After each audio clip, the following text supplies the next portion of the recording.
huwag ka naglalabas ng alas 9 ng gabi dito sa bukid dahil merong nagagala ritong aswang. Story time. Ako si Ralph. Nangyari ang kwento na to noong 2013 sa Barangay Licapao, Lanao del Norte. May malawak kaming taniman sa bukid at ang lolo ko ang palagi nagbabantay doon. Isang araw, napagdesisyonan ng mga magulang ko na umakyat kami ng bukid kung nasaan nakatira si lolo.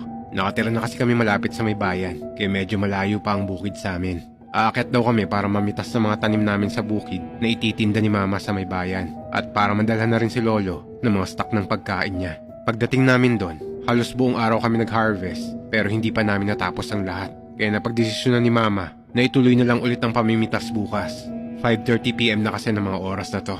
Tapos iahatid ko na si mama sa may bayan bago pa magdilim kasama yung mga hinarvest naming mga gulay. Siya lang yung babalik sa bayan at kami ni Papa may iiwan kay Lolo para ituloy yung pamimitas bukas. Pagkatapos